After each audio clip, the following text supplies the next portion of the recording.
Millions of people suffer from diabetes in the United States, and this month is Diabetes Awareness Month. So this morning we're focusing on helpful tips to prevent the disease in the first place or live a full life if you do have it. Here with more is Dr. Chard Bubb. He is an endocrinologist with Healthcare Partners Medical Group. It's great having you back, buddy. It's been a while. Thank you for having me. Diabetes, it seems to be affecting more and more people, and it affects people of all ages. How widespread is it in the country? Well, diabetes is a chronic medical condition. Approximately 10% of the U.S. population is said to have diabetes based on statistics from the American Diabetes Association.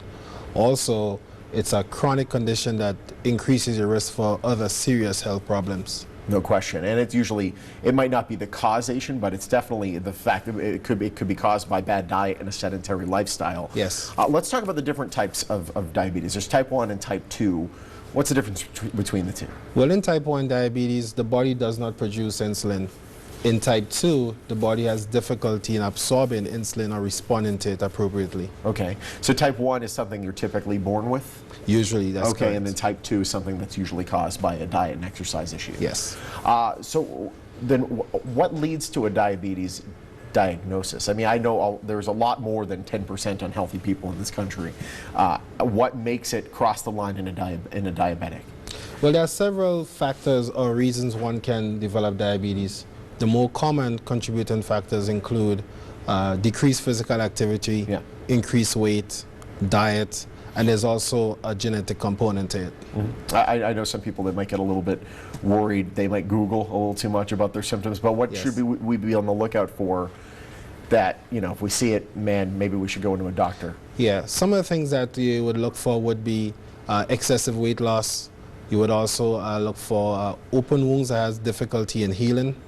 One of the things that one can do to actually keep diabetes at bay would be periodic preventative wellness exams with a provider. Absolutely. If you can have somebody to keep tabs on you and be able to keep records throughout your life, maybe they'll be able to stop something before it happens.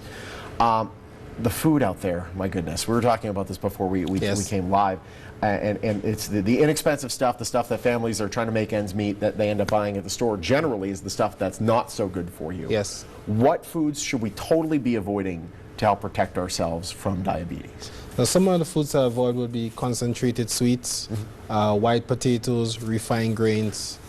These are some of the things that by itself could obviously increase your sugar and increase your risk for diabetes.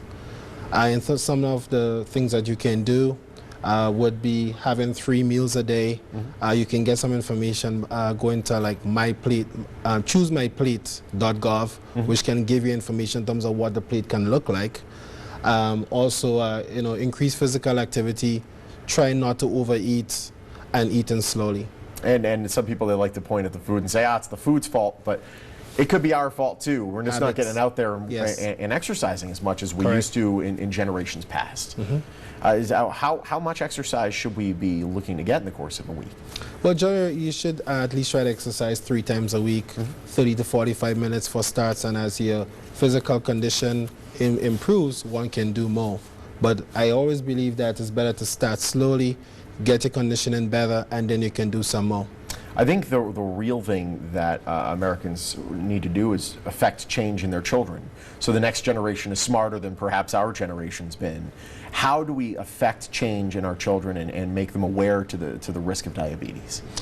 Well, our kids should be involved in eating, involved in healthy habits. Also, exercise activity should be encouraged. And I think, like living here in Nevada, for example, we have great weather, great opportunities to do outdoor activities, so we should involve our kids more in doing such. Absolutely. Get them off the couch. Stop playing video games. Correct. Maybe a couple hours, a day, a week, whatever.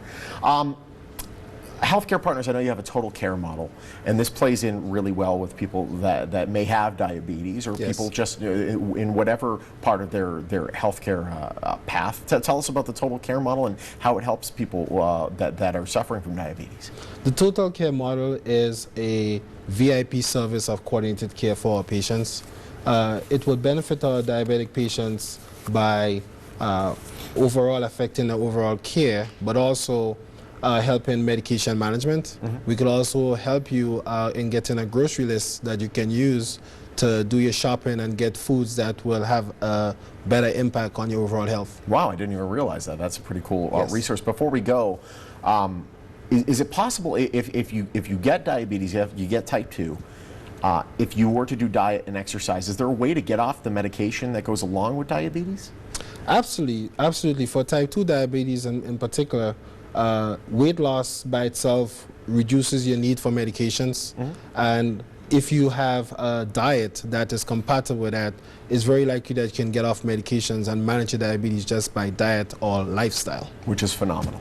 Phenomenal. Doctor, it's a pleasure having you. Thank you so much. Thank you for having me. All right, this month is Diabetes Awareness Month. If you have any questions, Healthcare Partners Medical Group can help.